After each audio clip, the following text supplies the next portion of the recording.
warahmatullahi wabarakatuh. Halo sahabat Prospekers, perkenalkan saya Aulia Zahra Ramadhani, mahasiswa program studi pendidikan kimia angkatan 2021. Pada podcast kali ini, kita bersama bintang tamu kita, Kak Reva Dina Asri.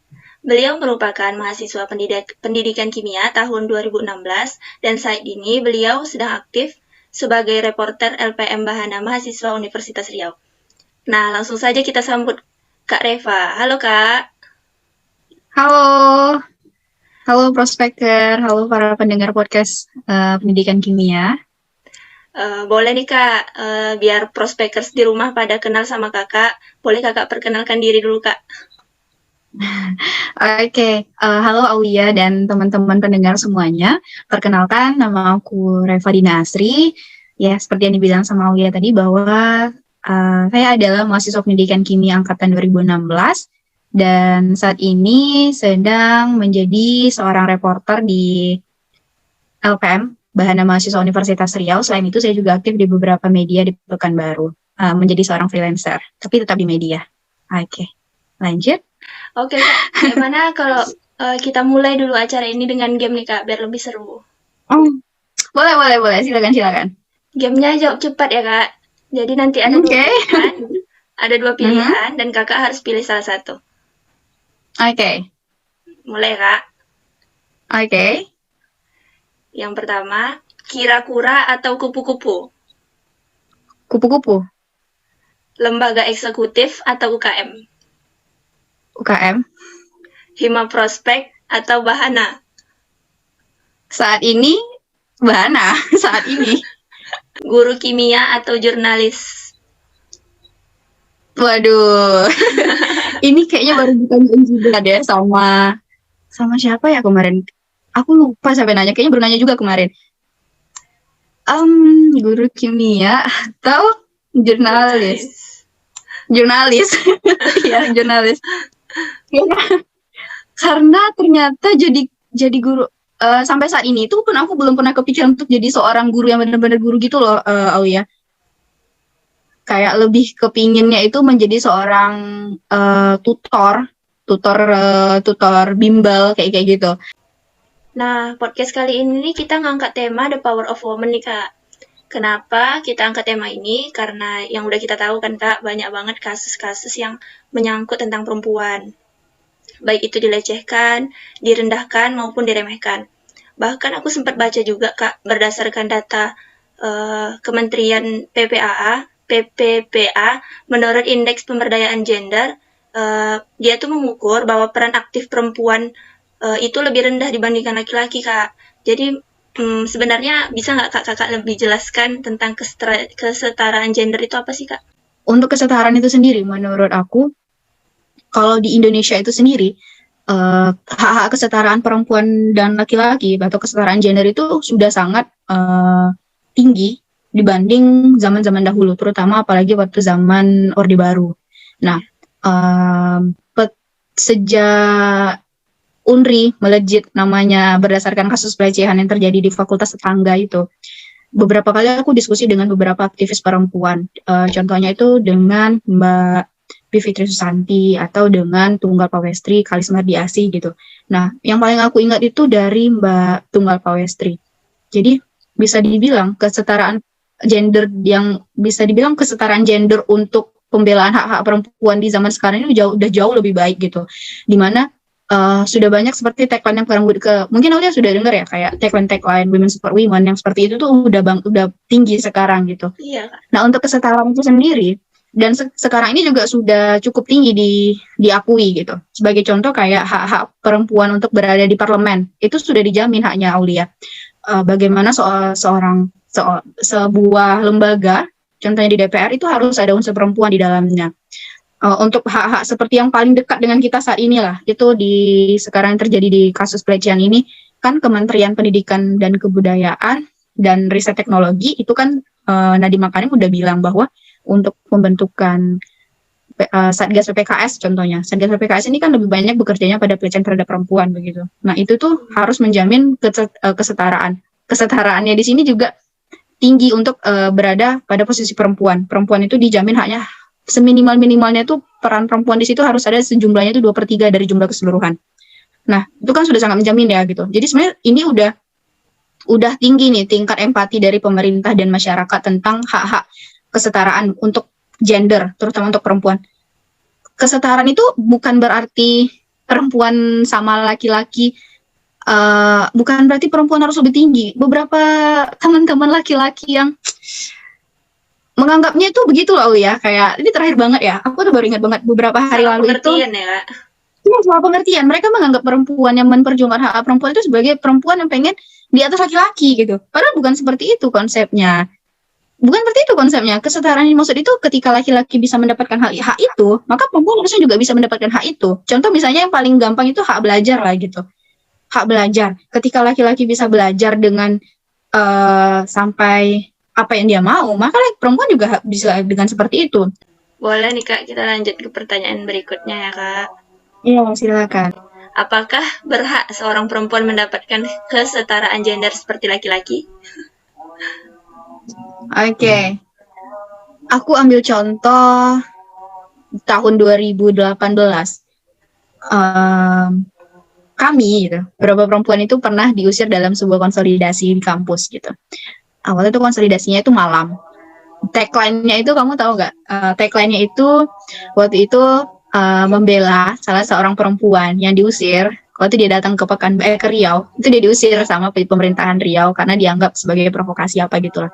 Jadi waktu itu kampus kita bikin sebuah konsolidasi untuk membela hak dia sebagai perempuan gitu. Maksudnya hak dia sebagai masyarakat dan dia perempuan tapi diusir gitu. Jadi itulah judul konsolidasi waktu itu.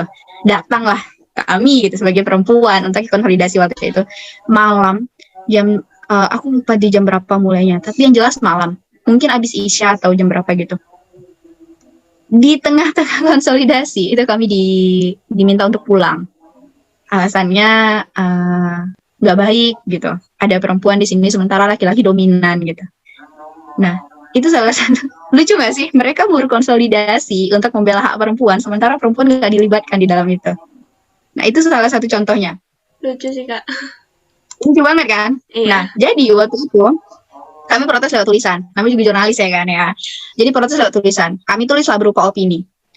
Waktu itu yang bikin tulisan itu pemimpin perusahaan di Bahana, namanya Wilingga. Jadi dia bikin tulis di situ bahwa dia paparkan lah, kenapa perempuan itu juga berhak untuk hadir dalam sebuah konsolidasi. Kenapa suara perempuan itu dibutuhkan? Karena kadangkala suara perempuan itu biasanya akan lebih ngena gitu loh ya. Ketika perempuan memberikan saran itu biasanya lebih ngena gitu. Nah, jadi panjang sih tulisannya. Ada beberapa data-data yang dipaparkan di situ, termasuk di mana Malah Hayati gitu sebagai salah seorang pahlawan gitu bisa menumbas beberapa penjajah. Kayak gitulah. Atau Megawati. Bu Megawati nggak mungkin kan dia dulu nggak sekolah.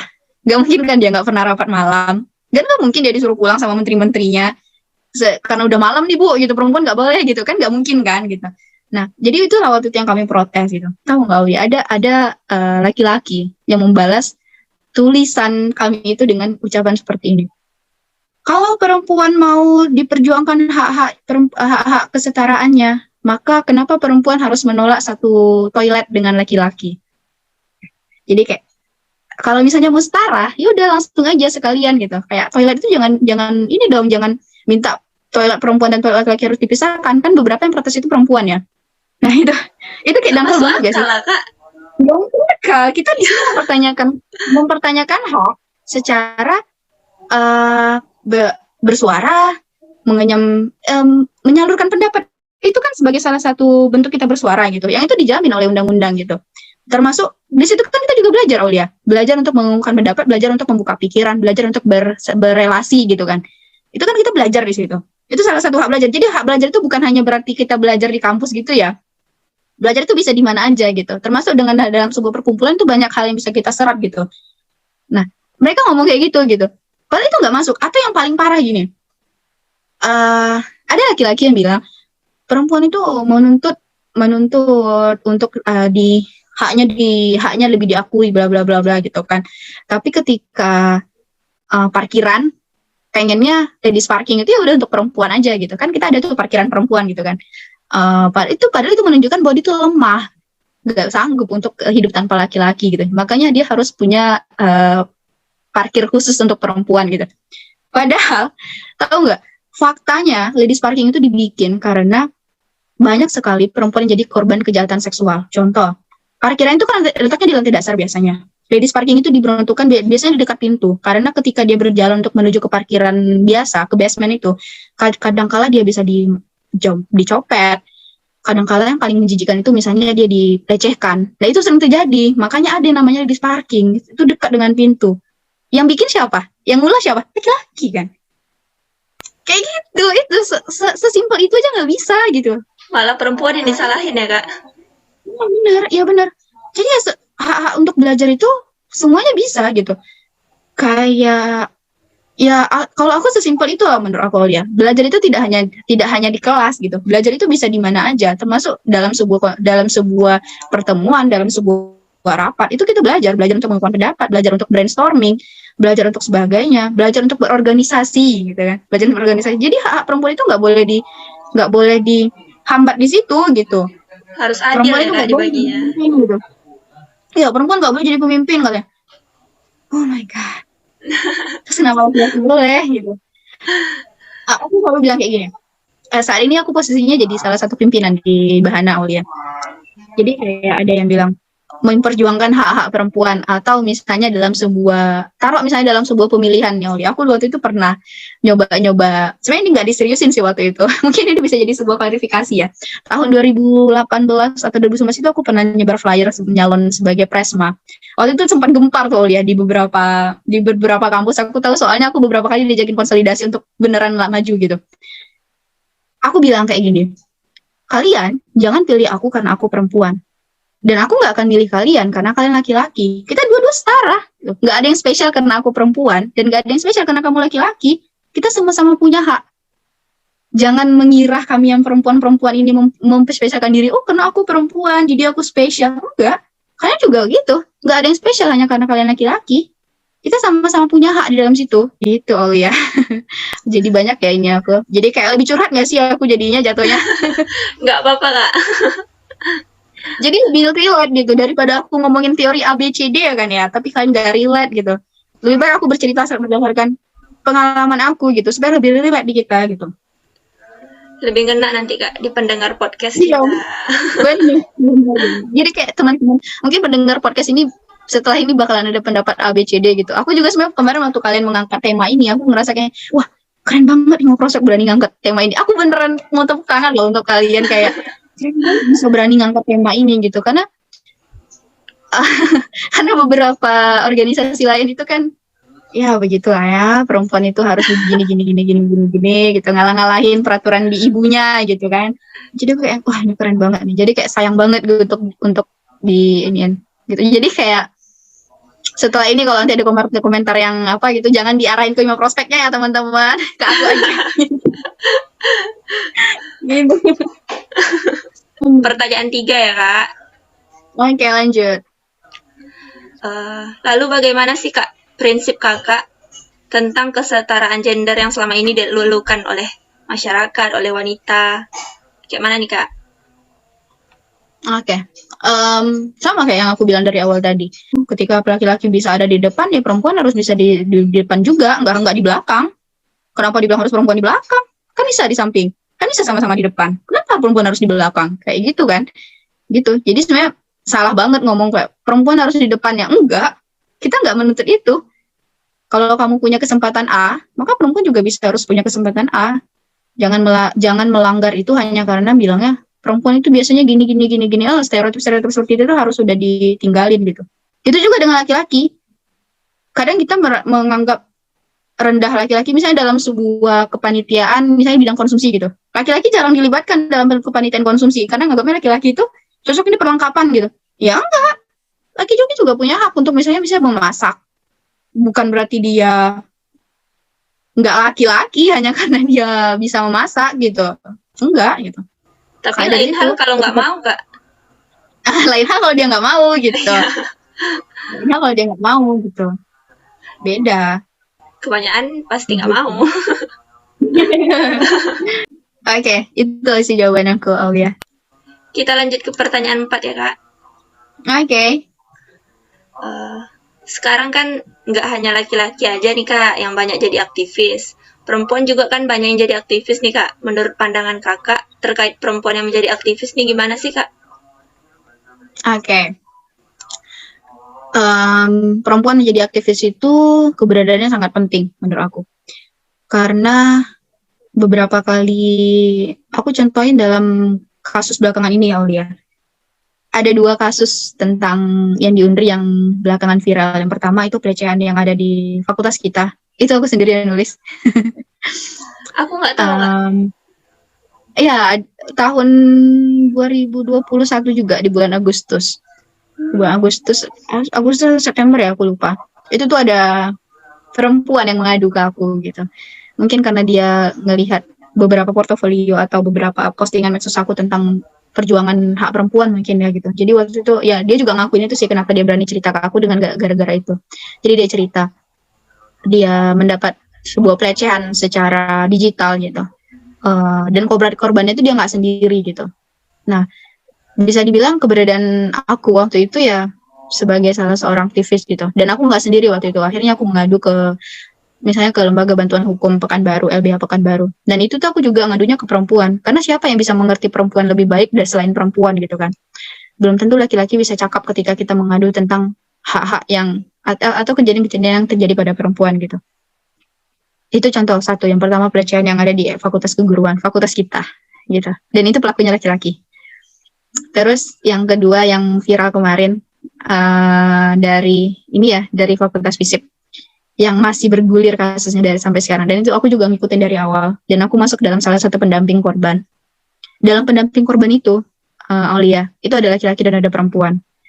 Biasanya kami bagi gerakannya itu jadi 2. Laki-laki itu fokus untuk menyusun strategis gitu, langkah-langkahnya apa gitu. Nah, perempuan itu fokus untuk membuat kajiannya, pendampingan korban, membantu perempuan, membantu si korban dalam bentuk pemulihan psikologisnya, pemulihan hak-haknya sebagai mahasiswa kayak gitu. Jadi sebenarnya keberadaan perempuan dan laki-laki dalam sebuah perjuangan itu nggak bisa kita kotak-kotakkan. Kalau kayak banyak perempuan itu lebih baik, nggak juga. Harus ada kolaborasi di situ. Harus ada laki-laki dan harus ada perempuan. Jadi menjadi aktivis itu juga kita harus yang kayak tadi aku bilang dari awal bahwa kadang kala suara atau pendapat yang dikeluarkan dari perempuan itu bisa lebih ngena gitu. Ada beberapa langkah yang disarankan oleh perempuan itu lebih cakap gitu dibanding laki-laki gitu. Dan bukan berarti perempuan bisa bergerak sendiri, enggak. Kita tetap butuh laki-laki di dalam itu untuk menyeimbangkan karena rata-rata perempuan mengambil keputusan itu berdasarkan biasanya kalau dalam keputusan itu perempuan itu lebih berdasarkan ke hati nurani gitu. Laki-laki itu biasa lebih ke logika. Nah itu harus diseimbangkan. Nggak bisa kita hanya mempertimbangkan kesepakatan berdasarkan logika aja, enggak. Kita harus juga mempertimbangkan hati nurani. Dan perempuan juga gitu.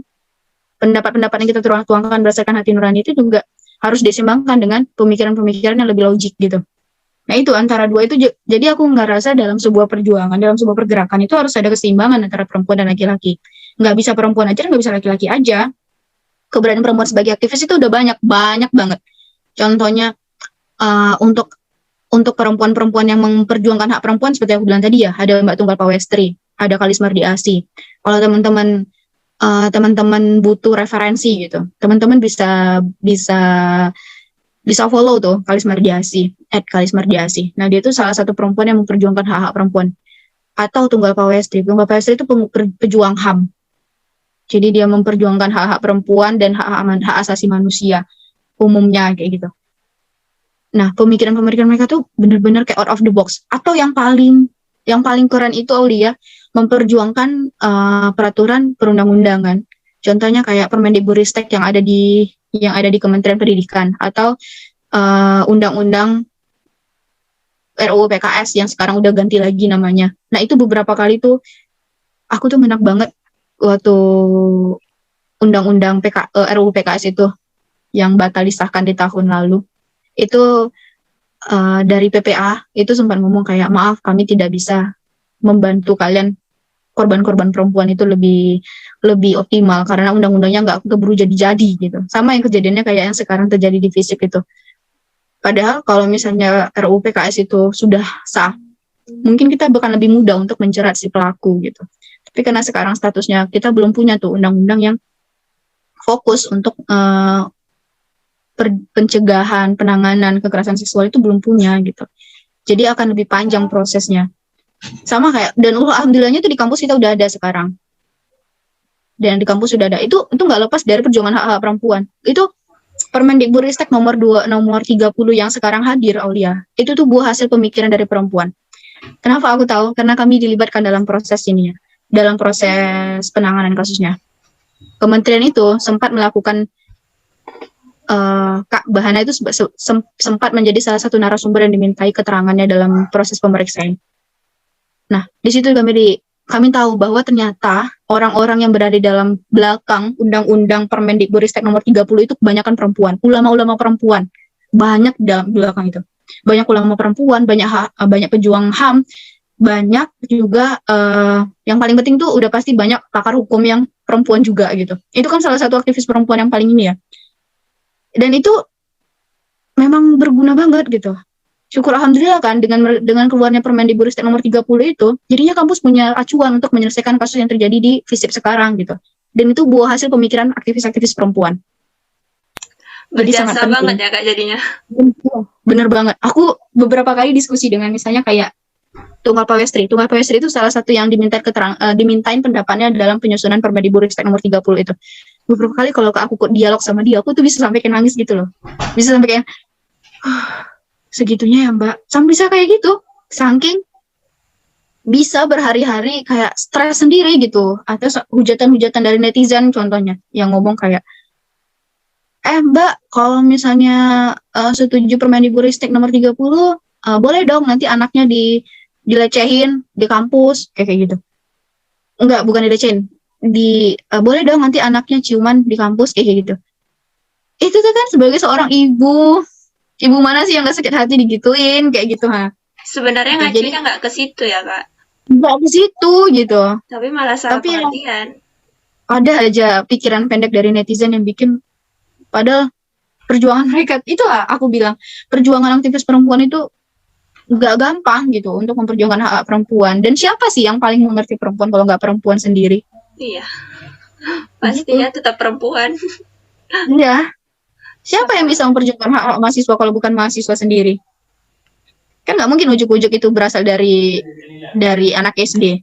Mahasiswa tuh harusnya UKT-nya dibayarnya nanti aja, kan nggak mungkin itu keluar dari anak SD kan? Pas dari mahasiswa. Ya kayak gitu. Siapa yang bisa memperjuangkan kalau ada pelecehan terhadap perempuan, maka harusnya kayak ini. Ya itu pasti berasal dari buah hasil pemikiran perempuan. Atau keberadaan perempuan, aktivis perempuan itu penting dalam sebuah pergerakan, dalam sebuah organisasi. Gitu. Lanjut ya Kak, pertanyaan 5. Iya. Gimana menurut Kakak mengenai perkataan kalau wanita itu nggak perlu sekolah tinggi-tinggi? Karena pada akhirnya kan jadi ibu rumah tangga. Kerjanya cuma di dapur, nyuci di rumah. Gimana nih Kak? Fun fact, aku baru nonton Yuni. Kamu nonton nggak Yuni? Film yang mana tuh Kak? Film Yuni itu baru tayang bulan ini, bulan awal Desember kemarin tayangnya. Jadi Yuni ini adalah seorang gadis dari Banten. Jadi dia itu umurnya baru 16 tahun gitu. Jadi dia kalau di kampungnya terbiasa perempuan itu sekolahnya cuma sampai SMA. Rata-rata langsung dinikahin. Karena kayak ya aku lupa bahasa Jawanya apa. Yang jelas itu ngomongnya kayak kasur, dapur sama apa ya satu lagi, itu ngomongnya kayak dapur, sumur, kasur kan? Sama sumur ya, kasur, dapur, sumur kayak gitu. Perempuan harus hanya juga di situ gitu. Nah di film Yuni itu digebrak tuh gimana perempuan itu mestinya punya kesempatan belajar yang sama gitu. Nah Yuni itu mungkin bisa untuk teman-teman yang masih bingung bagaimana cara memahami apa itu hak perempuan, apa itu hak untuk berpendidikan bagi perempuan, itu bisa dipahami lewat film Yuni itu. Nah kalau dari pertanyaan Aulia tadi, aku jawabnya gini. Aku pernah dibilang kayak gitu juga, Aulia. Ngapain sih, Rep? Kayak kuliah atau baca buku banyak-banyak. Ya, atau akhirnya juga nanti perempuan itu bakalan gini. Atau memang udah kodratnya perempuan itu ya memang di dapur gitu. Mau nanti bekerja atau sebagainya, perempuan itu juga harus di dapur, harus di ini, harus di itu gitu kan. Ngomongnya. Jawabnya gini aja, sesimpel gini. kalaupun nanti aku hanya menjadi seorang ibu rumah tangga, aku pengen jadi ibu yang berpendidikan untuk anak-anak aku. Iya kan? Setuju banget ya, setuju. Jawabannya gitu. Kita nggak bisa memandang rendah mereka yang menjadi ibu rumah tangga artinya mereka nggak berpendidikan. Enggak juga. Kadang-kala mereka memang memilih untuk S1, S2, S3, bergelar dokter dan memilih untuk hanya di rumah saja. Itu emang keputusan dia. Dan dia pasti menjadi ibu yang lebih baik kan? Dia pasti menjadi ibu yang berpendidikan yang lebih baik. Pendidikan pertama untuk anaknya siapa? Dari mana? Kan dari rumah.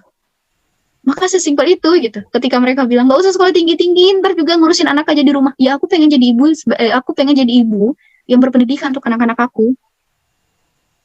Gitu.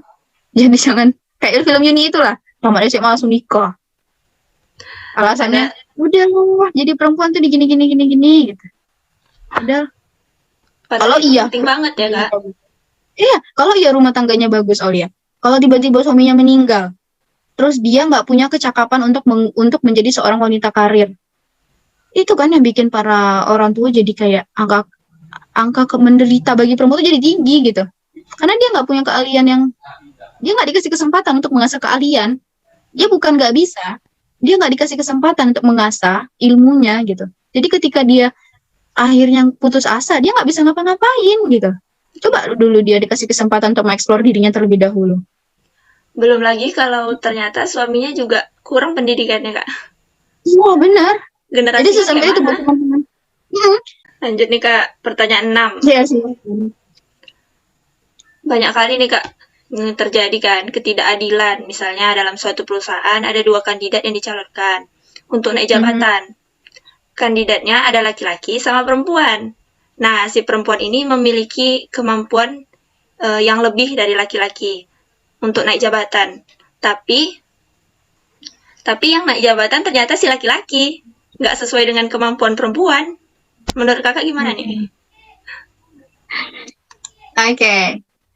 Kalau di dunia kerja, kadang-kala memang ada seperti itu. Dan kalau di dunia kerja itu, kadang-kala itu memang hak mutlak dari si bos gitu, ya kan, di dunia kerja. Dan itu udah jelas itu menghalangi hak perempuan itu terwujud. Padahal bisa jadi kayak ya sebenarnya perempuan kayak kasus yang kamu bilang tadi, seharusnya perempuan lebih berhak untuk mendapatkan hak itu gitu kan. Nah itu tidak boleh dilakukan. Nah dari kasus yang kamu bilang tadi, kita ubah nih latarnya. Tadi kan di kantor, kita ubah di organisasi. Ada 2 orang, yang satu laki-laki, yang satu perempuan, nih, untuk menjabat sebagai, kalau di Hima bupati ya? Di bupati kan ya? Kalau di Hima. Ini kasusnya nggak prima prospek ya, ini kita kasih sebagai contoh aja gitu. Jangan nanti ujuk-ujuk bilangnya ini Hima prospek, enggak. Kalau 5 prospek, aku tahu 5 prospek itu nggak kayak gitu. Aku dulu sempat tuh dibilang sama Kak Siti, udah Rep, maju aja jadi bupati. Enggak, aku emang nggak kepengen gitu. Kasih contohnya itu nih, di Hima misalnya. Ada 2 orang, laki-laki dan perempuan. Sama-sama ada kesempatan untuk menjadi bupati. Yang satu lebih bagus yang perempuan, yang satu lebih bagus laki-laki gitu kan. Nah, itu gimana tuh kasusnya tuh? Nah, kalau memang yang lebih pantas itu perempuan, ya kenapa nggak boleh? Kenapa? Oh, pasti nanti dalinya gini. Ya, gimana pun sebuah pimpinan itu, pimpinan sebaik-baiknya pemimpin itu adalah seorang laki-laki. Sebaik-baiknya pemimpin adalah laki-laki, katanya gitu. Ya kalau baik kenapa nggak laki-laki? Kalau misalnya baik ya kenapa nggak akan keluar itu di beberapa organisasi, di organisasi itu kayak gitu ya. Kayak udahlah. Kalau ada pertimbangan kayak gitu, yang laki-laki aja lah yang naik. Kan pemimpin itu baiknya laki-laki gitu. Terus ujungnya tau nggak perempuan jadi apa? Perempuan dijadikan wakil atau dijadikan sekretaris. Terus yang ngatur semua kebijakan organisasi itu si perempuan tadi. Laki-laki cuma numpang nama Kak. Iya benar. Nggak adil kan? Emang nggak adil. Akhirnya biasanya solusi yang paling banyak diambil tuh kayak gitu tuh. Dijadikanlah si laki-laki figur utamanya, si perempuannya jadi sekretaris atau wakilnya. Padahal yang banyak berperan itu perempuan. Iya. Dan itu bisa dilihat. Kamu coba dilihatlah dari beberapa organisasi yang ini. Si laki-laki dijadikan hanya sebagai figur. Enggak, aku nggak bilang cuma prospek ya. Karena aku tahu aku kemarin sempat kaget tuh pemilihan. Kan wakil bupati itu baru ya di Hima Prospek.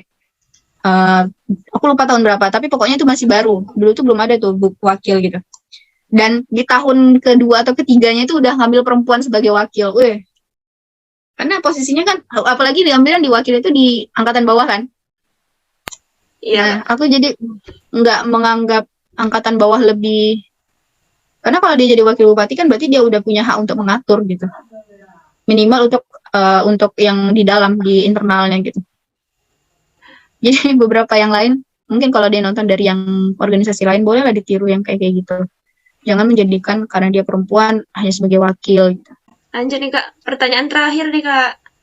Oke. Sebagai masyarakat, khususnya mahasiswa, dan terutama perempuan di generasi Z ini, menurut Kakak bagaimana sih peran kita dalam kesetaraan gender pada masa sekarang? Oke. Mungkin tagline yang paling bagus itu, aku ngambil tagline yang udah beredar aja ya, bahwa ada istilah women super women. Siapa lagi yang bisa memperjuangkan hak perempuan, yang bisa membela perempuan lain itu kalau nggak kita sebagai perempuan. Itu tuh yang paling penting. Jadi kebanyakan kadangkala yang menjatuhkan perempuan itu ya perempuan itu sendiri gitu. Itu yang paling paling sakit gitu. Contohnya dalam kasus pelecehan seksual nih misalnya. Kadangkala itu keluar dari mulut perempuan juga. Kayak kasus yang terakhir yang dipisik kemarin lah. Aulia pasti tahu ya bahwa sang istri itu ngomongnya ngomongnya mengarah kepada fisik si korban. Fisiknya, terus dibilang Yang enggak-enggak lagi. mengambil, ya dibilang berperan ganda selain menjadi mahasiswa juga mengambil untung dari buka jasa kayak gitu gitu. Itu tuh sayangnya tuh keluar dari mulut perempuan gitu. Enggak pun kita mengharapkan pemikiran jernih dia sebagai perempuan, minimal mungkin dia berpikirlah menjadi seorang ibu, karena dia juga seorang ibu kan. Gitu. Iya. Kok bisa ya setega itu berbicara gitu dia? Kok bisa setega itu menjudge perempuan lain?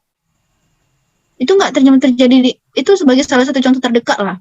Atau di ini sendiri lah. Tiap kali ada kasus pelecehan, pasti banyak tuh perempuan yang ngomong kayak gitu juga. Nggak pasti ya, maksudnya ada aja yang ngomong kayak gitu. Ngomong kayak, itu mah karena dia kayak gini. Dari kemarin juga aku udah lihat anaknya gini gitu. Padahal sesimpel kita cuman bisa padahal sesimpel ngomong, aku turut sedih dengan kejadian yang terjadi di kamu. Aku ada di kamu, aku semangatin untuk kamu. Nah, kalau kamu butuh bantuan, aku usaha untuk ada. Sesimpel itu kan ngomong gitu. Itu menguatkan banget loh dia. Yang kayak gitu tuh. Tapi susah banget ya Kak bilang. Tapi kenapa susah banget untuk dapat itu gitu? Malah komentar negatif. Iya, tagline women support women itu harus benar-benar dipahami sama semua perempuan-perempuan di Indonesia.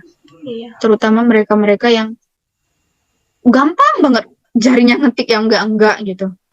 Aku juga sering dapat yang kayak gitu. Malah jatuhin mental juga, udah jadi korban perempuannya. Malah kayak gituin. Seharusnya kan disemangatin. Apalagi misalnya nanti kayak, ya itulah, kalau ketika laki-laki ngomong, aku ini bukan mengada-ngada ya Ulia. Ini ngomong langsung aja gitu. Waktu aku ngeliput kasus yang di FKIP, itu omongan dari perempuan itu yang paling banyak keluar kayak, udahlah kasus ini nggak usah dibawa-bawa keluar kayak gitu. Cukup di kita aja gitu. Maksudnya bukan cukup lah itu ancaman, cukup lah itu hukumannya untuk si pelaku hanya bla bla bla bla bla gitu. Padahal sebenarnya itu nggak adil untuk si perempuan gitu. Yang kayak gitu tuh justru banyak keluar dari mulut-mulut perempuan. Yang bayangkan kasus-kasus pelecehan itu, Aulia, sebenarnya penanganan yang paling parah dalam kasus pelecehan itu adalah mengembalikan kondisi psikologis si perempuan itu sendiri. Dia 1, 2, 3, ada 3 kali kasus pelecehan yang udah aku ikutin. Ketiga-tiganya itu korban, dia tuh nggak menuntut untuk hukuman. Misalnya, aku pengen si laki-laki di penjara, itu nggak, rata-rata itu nggak keluar dari mulut si korban, Aulia. Itu keluar dari mereka para pendamping. Kayak karena si korban itu rata-rata lebih fokus kepada gimana caranya biar dia itu bisa lebih mentalnya tuh stabil lagi gitu. Dan itu sulit tercapai. Dan itu makin sulit tercapai ketika perempuan lain menjudge. Makin jatuh. Makin jatuh. Iya, Aku contohin, amit-amit nih Aulia, amit-amit. Misalnya Aulia kena kasus, terus ada cowok yang ngomong, iya Aulia tuh kayak gitu karena bla bla bla bla gitu kan. Dan aku juga ngomong hal yang sama. Pasti Aulia lebih ngena ketika aku yang ngomong. iya Karena aku sebagai pasti kan. perempuan. Kayak gitu. Karena kita berharapnya kan seharusnya dia bisa membela dan merasakan di posisi kita, tapi malah malah sebaliknya. Iya, kayak gitu. Jadi kayak apa sih yang harus kita lakukan sebagai seorang perempuan untuk memperjuangkan hak-hak perempuan lainnya? Cukup dengan mengerem mulut dan jari-jari kamu dalam menjudge perempuan lain. Itu aja udah paling cukup lah menurut aku ya. Gak usah muluk-muluk semua perempuan harus misalnya, semua perempuan harus ikut turun demo untuk memperjuangkan bla bla bla bla. Itu baik gitu. Tapi aku gak bakalan semuluk-muluk itulah untuk semua perempuan berani kayak gitu. Aku mengharapkan itu, tapi aku gak muluk-muluk sejauh itu. Aku cukup berharapnya itu untuk teman-teman yang di luar sana itu. Cukup untuk mengerem mulut dan jari teman-teman untuk menjudge perempuan lain. Jangan terlalu mudah untuk mengatakan A, B, C, D ketika dia itu sedang berada dalam kasusnya. Apapun kasusnya itu. Kadang, ya ini dalam artian ketika kasusnya itu, ini ya, kayak kasus pelecehan ya. Kalau dia salah ya jangan dibela gitu. Tapi ini kan kasusnya kita ngomongnya, misalnya kasusnya misalnya tentang pelecehan gitu. Ketika dia memang terjadi sesuatu dan dia berani untuk speak up, jangan malah dijatuhin mentalnya dengan kan jadi jelek kan sama kau gara-gara kau cerita kayak gitu. Itu Aku greget gitu. mendingan diam ya Kak daripada kasih komentar negatif dan ngejatuhin mental. Aku pernah speak up juga soalnya Aulia. Apa tuh Kak? Di tahun 2019 2020 di awal-awal pandemi. Aku sempat mendapati tindakan tidak menyenangkan gitu dari salah satu pegawai di kampus kita gitu. Nggak pegawai juga lah ngomong. Pokoknya adalah orang di kampus kita gitu, pekerja di kampus kita gitu. Aku nggak bakalan sebut apa pekerjaannya ya. Karena aku udah selesaikan ini secara baik-baik gitu. Jadi ada sebuah tindakan dia tuh yang memegang bahu aku dan ngomong sayang kayak gitu. Nah, itu tuh aku sempat kayak yang, aku ngedown berhari-hari sampai nggak berani ke kampus cuma gara-gara itu. Nah, tahu nggak? Itu tuh berhari-hari aku ngadu ke laki-laki yang notabene itu kayak, ya aku rasa kayaknya aku bisa ngadu ke dia karena dia itu kayaknya bisa memperjuangkan hak aku gitu. Itu ternyata nggak nggak dilakuin gitu. Akhirnya aku sendiri yang berjuang akhirnya aku sendiri yang ngelapor ke atasannya gitu bahwa si ini udah ngelakuin ini kayak gitu. Akhirnya dapatlah keadilan gitu. Dan itu benar-benar di backup sama teman-teman aku yang perempuan lainnya yang kayak gila ya bisa-bisanya dia kayak gitu sampai kayak yang mana sih orangnya kita datengin kayak gitu. Itu datang dari perempuan. Itu nggak aku angkat ke medsos waktu itu. Karena ya itu salah satu pertimbangan aku. Aku nggak bisa jamin ketika aku angkat itu ke medsos orang-orang itu bakal ngedukung aku. Kadang-kala malah justru menjatuhkan gitu. Boleh nih Kak kasih pesan buat sahabat prospekers di rumah, khususnya para perempuan di luar sana. Oke. Buat teman-teman di luar sana, aku diundang sebagai pembicara ini bukan berarti aku lebih baik dari teman-teman lainnya. Mungkin hanya ini karena ada kesempatan saja, ada kesempatan dan Hikmah Prospek percaya kepada aku, jadi izinkan aku untuk berbagi kepada teman-teman gitu. Menjadi perempuan itu bukan aib, dan itu nggak mudah banget. Ketika kita bekerja sampai larut malam gitu, ketika kita sebagai mahasiswa, contohnya misalnya aku nih, kuliah sampai jam 4 sore, jam 5 sore. Terus aku memutuskan untuk jadi bekerja sebagai kakak tutor sampai jam 10 malam. Sampai di rumah dibilang, ngapain sih pulang malam, ngapain sih perempuan sampai malam di luar, kayak gitu, nggak baik, bla bla bla. Padahal kita memperjuangkan kehidupan kita sendiri gitu. Nah, tinggalkan pemikiran atau pendapat-pendapat yang negatif untuk kalian. Fokuslah untuk mencintai diri kalian sendiri. Fokuslah untuk memperjuangkan hak kalian sendiri. Kalian itu berhak untuk memperjuangkan perempuan-perempuan lain. Tapi sekalipun itu tidak bisa kalian lakukan dalam waktu yang singkat, dalam waktu yang sekarang misalnya, fokuslah untuk merawat hak-hak kalian gitu. Kasus-kasus yang banyak beredar sekarang ini itu sangat membutuhkan dukungan perempuan-perempuan lain. Maka berhentilah untuk menjudge. Dan yang terakhir, aku kembali bilang ke teman-teman semua, tidak ada yang spesial ketika seseorang menjadi seorang laki-laki, dan gak ada spesial juga ketika kita menjadi seorang perempuan. Kita sama-sama setara gitu. Ketika laki-laki punya hak ini, kita juga punya hak itu. Dan yang paling penting, terakhir aku mau bilang ke teman-teman semua, banyak-banyak membaca. Itu. Sampai sekarang, kalau misalnya aku punya kesempatan dari prospek untuk berbicara di sini, aku bisa bilang itu karena aku suka membaca.